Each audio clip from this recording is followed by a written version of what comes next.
Amigos y hermanos, muy buenos días. Bienvenidos a Conectados con el Cielo. Bienvenidos a nuestro estudio de la palabra de Dios para este día. Vamos a inclinar nuestro rostro y vamos a tener una oración antes de poder abrir las Escrituras y estudiar la palabra de Dios. Padre nuestro que estás en los cielos, gracias te damos por un nuevo día. Gracias te damos, Señor, por una nueva semana. Ahora, Señor, vamos a estudiar tu palabra, pero queremos que sean palabras tuyas. Queremos que seas tú, Señor, el que nos hable durante este estudio, Padre. Que tu Espíritu Santo pueda guiarnos, pueda instruirnos, pueda enseñarnos eh, lo que tengamos que aprender durante este estudio, Padre. Ayúdanos, Señor, danos sabiduría, danos conocimiento, danos un corazón como esponja para que podamos, Señor, guardar lo que tú quieres que aprendamos en este día y que de igual manera, Padre, podamos ponerlo en práctica. Bendícenos, Señor, sé propicio a nuestras necesidades, sé propicio, Padre, a cada una de las circunstancias en las que podríamos estar cada uno de nosotros. Nos ponemos en tus manos y que esta semana, Señor, sea de bendición para cada uno de los que diariamente nos conectamos a Conectados con el Cielo. Bendice a aquellos también, Señor, que no se conectan, Padre, que no estudian con nosotros, pero de igual manera, bendice a tu pueblo a nivel mundial. Oramos, Padre, en el nombre de Jesús. Amén. El Éxodo, viaje a la tierra prometida, es el título de el estudio de este trimestre. Y llegamos ya a la semana número 3, la lección número 3 que se titula Un comienzo difícil. Ese es el tema de esta semana y para hoy, domingo 13 de julio. ¿Quién es el Señor? Esa es la pregunta, es una pregunta. Y ya veremos quién hizo esa pregunta, ¿verdad? Así es que recordemos que Jehová había escuchado el clamor, y eso es lo que estudiamos durante la semana pasada. Jehová había escuchado el clamor de su pueblo Israel, y ahora Moisés ya estaba listo para emprender la misión de libertarlo, o de liberarlo, como quiera llamarle, de la esclavitud de Egipto. Pero antes es importante mencionar que hubo un detalle con el que Moisés había desagradado a Dios. Y ese detalle tenía que ser resuelto antes de continuar Moisés y su familia con su misión. Al final vamos a hablar de este detalle porque es muy importante. Vamos a especificar un poco más sobre este detalle. No lo menciona el autor de la cartilla, pero lo vamos a mencionar porque está dentro de lo que sucedió, ¿verdad? Porque eso sucedió cuando Moisés iba camino a Egipto. Y ya vamos a ver de qué se trata más adelante. Leamos Éxodo 4, 27 al 31. Y Jehová dijo a Aarón, ve a recibir a Moisés al desierto. Y él fue. Y lo encontró en el monte de Dios y le besó. Entonces contó Moisés a Aarón todas las palabras de Jehová que le enviaba y todas las señales que le había dado. Y fueron Moisés y Aarón y reunieron a todos los ancianos de los hijos de Israel. Y el versículo 30 dice, y habló a Aarón acerca de todas las cosas que Jehová había dicho a Moisés e hizo las señales delante de los ojos del pueblo.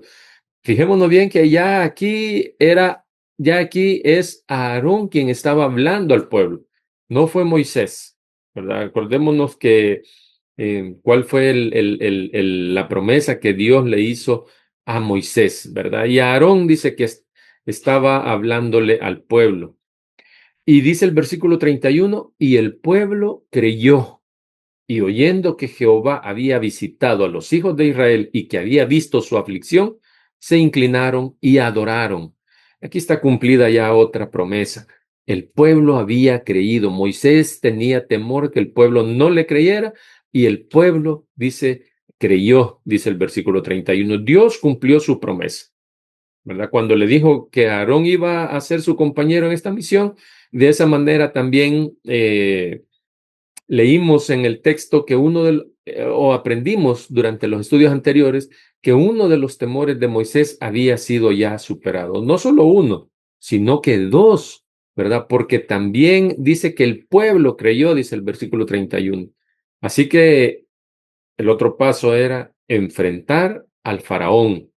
Y de esa manera comenzaba ya el proceso de liberación del pueblo de Israel. Ya Moisés y Aarón habían sido aceptados por los ancianos de Israel, ¿verdad? Para que fueran sus representantes o fueran los dirigentes que Dios había señalado. Y haber estado Moisés durante, que 40 años antes, ¿verdad? Durante sus primeros 40 años, Moisés había estado en Egipto y eso le valió a Moisés para que el faraón aceptara verlos, aceptara platicar con ellos, para que el faraón los recibiera rápidamente, porque no cualquiera podía pedir audiencia al faraón, ¿verdad? Y eso le valió a Moisés, que él había estado antes ahí en Egipto, ¿verdad? Y había sido el segundo. Entonces, por eso fue que rápidamente ellos pudieron hablar con el faraón. Entonces, leamos Éxodo 5, versículos 1 y 2. Y aquí viene lo interesante. Después dice, Moisés y Aarón entraron a la presencia de Faraón y le dijeron, Jehová el Dios de Israel dice así, deja ir a mi pueblo a celebrarme fiesta en el desierto. Y Faraón respondió, ¿quién es Jehová para que yo oiga su voz y deje ir a Israel? Yo no conozco a Jehová, ni tampoco dejaré ir a Israel. Esa fue la respuesta que el faraón le dio a Moisés y a Aarón, ¿verdad? ¿Quién es Jehová? Dice, yo no lo conozco, dice él. Entonces, la instrucción fue presentada haciendo alusión que era Jehová, el Dios de Israel, quien lo estaba ordenando, quien estaba dando esa orden ahí de que liberaran al pueblo.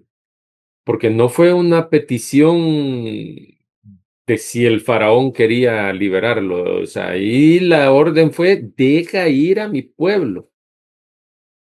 Y era dejarlos ir para que le fueran a celebrar fiesta o sacrificios, holocaustos en el desierto, porque allí en Egipto no podían ofrecer ellos esos sacrificios, porque los egipcios consideraban sagrados algunos animales que los israelitas ocupaban para sus sacrificios. Por eso es que no lo podían hacer, porque podía pasar cualquier cosa. Se iban a sentir ofendidos los egipcios por ese asunto. Entonces eso era peligroso, ¿verdad? Entonces por eso era que Dios le dijo que los dejara ir para que fueran al desierto a celebrarle fiesta a Jehová.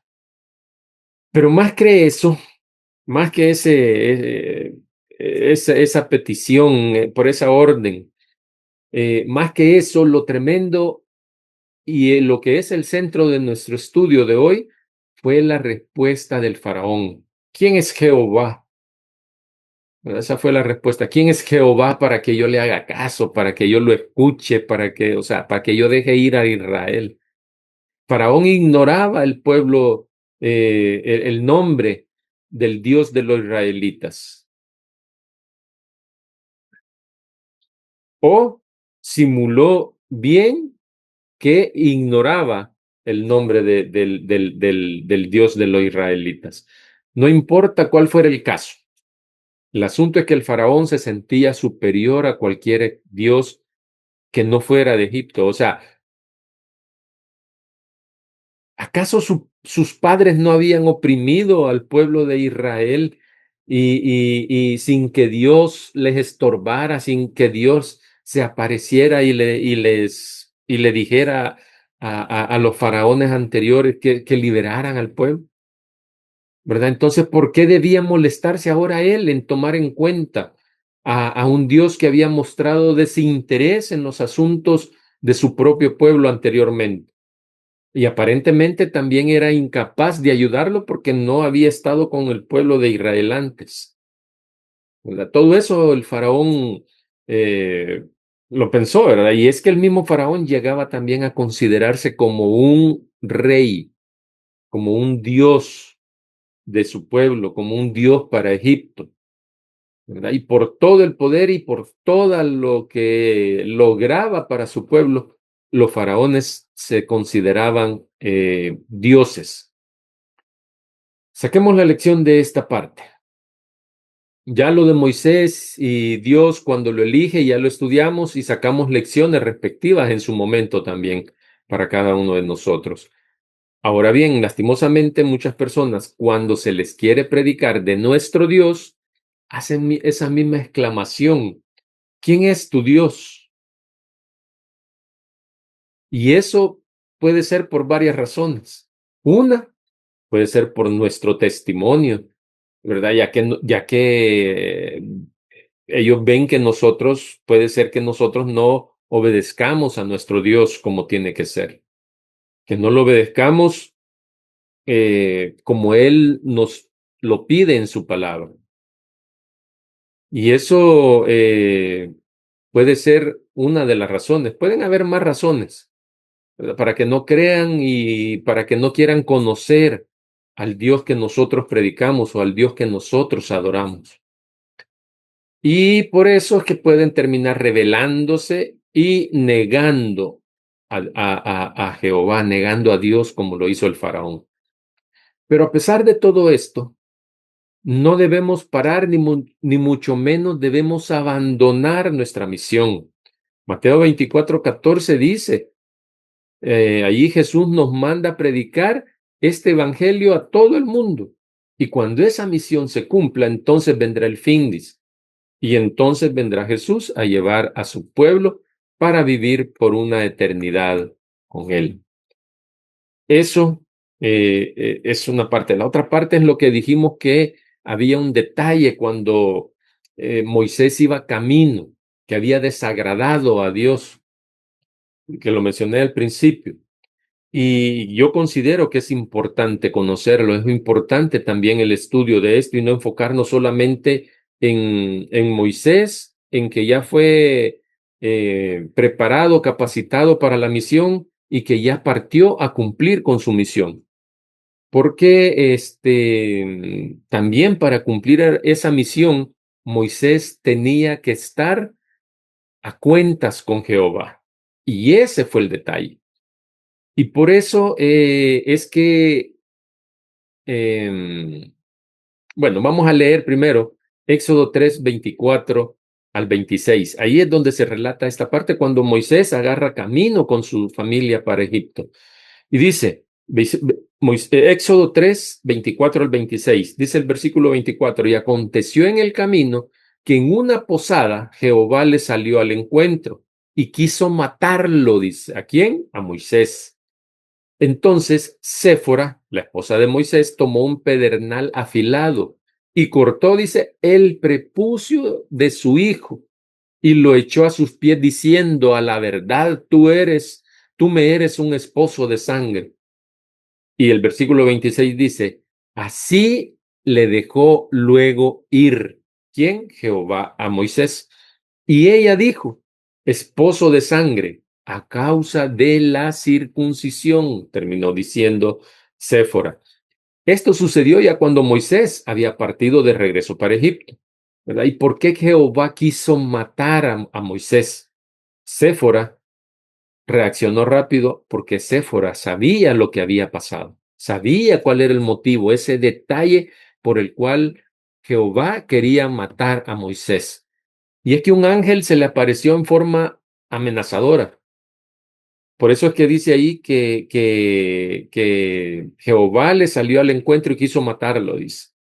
Entonces, eh, vamos a leer lo que dice el espíritu de profecía, lo que dice Elena de White. Elena de White en Patriarcas y Profetas, capítulo 22. El título de este capítulo es Moisés. Está en la página 231. Ella escribe ahí, Mientras se alejaba de Madián, Moisés tuvo una terrible y sorprendente manifestación del desagrado del Señor. Se le apareció un ángel en forma amenazadora, dice ella, como si fuera a destruirlo inmediatamente. No le dio ninguna explicación, pero Moisés, y aquí viene lo interesante, Moisés recordó que había desdeñado o había ignorado más bien uno de los requerimientos de Dios y cediendo a la persuasión de su esposa, oiga bien, había dejado de cumplir el rito de la circuncisión en su hijo menor. No había cumplido con la condición que podía dar a su hijo el derecho a recibir las bendiciones del pacto de Dios con Israel. Y tal descuido de parte del jefe elegido no podía menos que menoscabar ante el pueblo la fuerza de los preceptos divinos. Séfora, temiendo que su esposo moriría, realizó ella misma, dice, el rito. Y entonces, hasta cuando ella hizo, la, circuncidó a su hijo, al menor, hasta entonces, dice, el ángel permitió a Moisés continuar la marcha. En su misión ante el faraón, Moisés, y esto es lo interesante, si él no hacía eso, oiga lo que pasaba.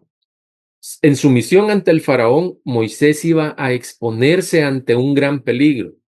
Su vida podría conservarse únicamente, dice, mediante la protección de los santos ángeles. O sea, los ángeles iban a cuidar a Moisés delante del faraón. Esa era la única esperanza que Moisés tenía. Pero, dice Elena de White, no estaría seguro mientras tuviera un deber conocido sin cumplir, pues los ángeles de Dios no podrían protegerlo. Moisés tenía que ponerse a cuentas para poder ser beneficiado con la protección de los ángeles de Dios. Caso contrario, él iba a correr peligro ante el faraón. Aunque el escritor de la cartilla no lo menciona, pero creo que es importante mencionar esta situación que le aconteció a Moisés y a su familia, ¿verdad? Pues como podemos ver, Moisés tenía algo pendiente por cumplir a Dios. Había un requerimiento divino que había sido olvidado por él. Y si no lo cumplía, su hijo, ¿verdad? No iba a tener derecho de recibir las bendiciones del pacto de Dios con Israel. Y también Moisés no iba a recibir la ayuda de los ángeles. ¿Por qué? Porque no estaba a cuentas con Dios. Como adventistas nosotros, y según la Biblia, ¿verdad? Porque no es solo creencia, porque nosotros creemos, sino que es porque la Biblia lo dice, entre los hebreos, este rito de iniciación indicaba la circuncisión, ¿verdad? Era un rito de iniciación que indicaba la admisión de un hijo varón a la comunidad del pueblo escogido de Dios, es decir, el pueblo de Israel. Y era un símbolo de sumisión a los requerimientos divinos. Dios demandó la circuncisión de Abraham como señal del pacto que hizo con él y su descendencia. Desde entonces está ese pacto y la circuncisión sirve como señal del pacto. Entonces, eso, según Génesis 17, 1 al 14, eso hace al pueblo de Israel representantes del verdadero Dios. La circuncisión era un prerequisito para la participación también del rito pascual, ¿verdad? De la Pascua, de la cena de Pascua. Era un rito estar circuncidado. Eso está en Éxodo 12:48. El padre generalmente realizaba ese rito en los hijos, pero si no estaba él, lo podía hacer alguien más del pueblo de Israel, ¿verdad? Lo podía realizar en representación del padre. Por eso también fue que Séfora pudo hacerlo con su hijo menor en esa ocasión. Entonces, ahora bien, eso con los israelitas, pero aquellos que no son judíos o que no eran judíos, y que elegían unirse al pueblo de Israel debían someterse a ese rito. Eso está en Génesis 34, 14 al 17 y Éxodo 12, 48. También es decir, los extranjeros, los que no eran israelitas, tenían que someterse a ese rito para poder pertenecer al pueblo.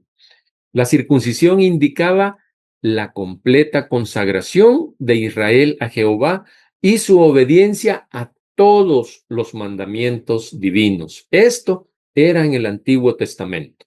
Esto era en ese tiempo del Antiguo Testamento.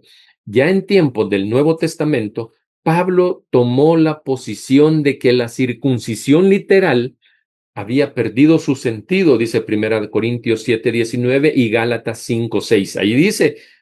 Ahí dice Pablo que ya la circuncisión ya había literal, ¿verdad? La circuncisión literal ya había perdido su sentido y que la única clase que vale para los cristianos es la circuncisión del corazón en espíritu y no en letra, dice Romanos 2:28 y 29. Y Colosenses 11 y 12 nos da bastante luz sobre este tema. Y lo voy a leer, esos dos versículos. Colosenses 11 y 12.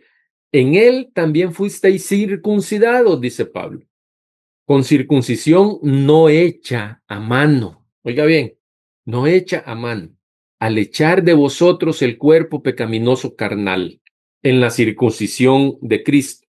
Y número 12 dice, sepultados con él en el bautismo, en el cual fuisteis también resucitados con él, mediante la fe en el poder de Dios que le levantó de los muertos. La circuncisión, mis queridos hermanos, que los cristianos de Colosas, los que menciona aquí Colosenses, habían recibido, no era una circuncisión externa, física, no era en la carne.